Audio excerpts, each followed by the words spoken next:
Aye.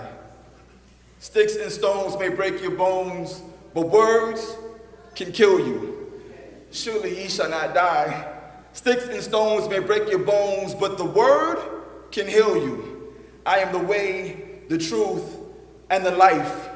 We are given two choices: darkness or light, Satan or Christ, death or life. But we choose to be in love with death. I know it sounds morbid. The light is where the Lord is, but instead of heading towards morning, we'd rather be mourning. I'm not talking about daylight, I'm talking about the feeling you get in funerals. We love death as if she was beautiful. Do anything to get with her, listen to her whispers, get close enough to sniff her, inhale her intoxicating yet poisonous scent. She clothes herself in vibrancy, hiding the fact that she's death. And we know no better until we have no breath. But I'm not talking about flatline, I'm talking about what the wages of sin is.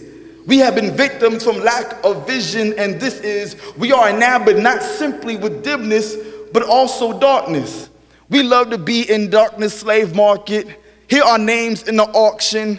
Darkness got us for a bargain. When Eve ate the fruit, that was the worst day. Outside of Calvary, that must have been God's worst pain, to see his children go from creatures of light to creatures of the worst shame.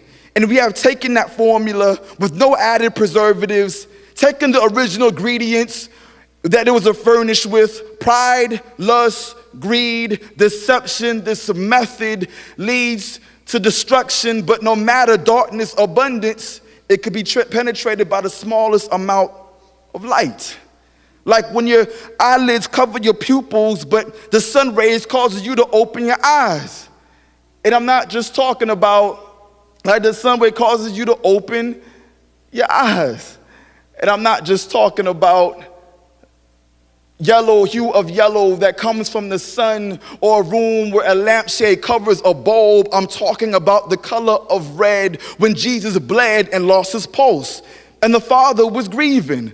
But unlike that day in Eden, light covered the earth because of his sacrifice and his teachings. But not the light that directs you in your house. I'm talking about the light that calls you out, exposes your sins. You know, the lust and the pride, the gossip and the lies, the homosexuality and the fights, the gluttony and the highs, all of that. Sin in all its type, and we feel our shame. We feel our shame. We feel our shame, but like the rainbow that comes after the rain, you are able to excel and go beyond and believe in God.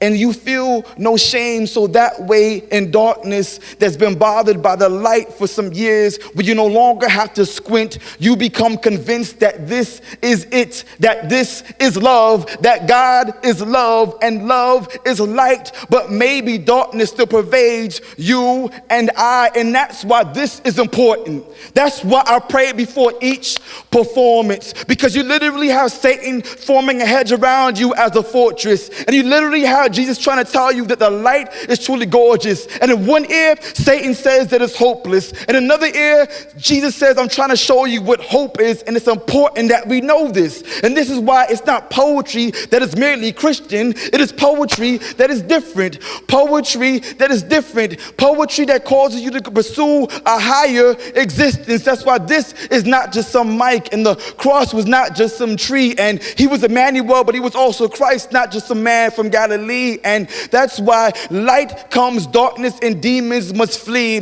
Tears of joy must replace tears of grief. Awakening must take place of sleep. Terror must take place, be replaced by peace. Children of bondage must become free, and we can gather like children of the light. I'm not talking about sea of glass. I'm talking about being free at last. It's important you know that sticks and stones may break your bones, but words can kill you. But it's more important that you know that sticks and stones may break your word bone, but the word can heal you. Give thanks.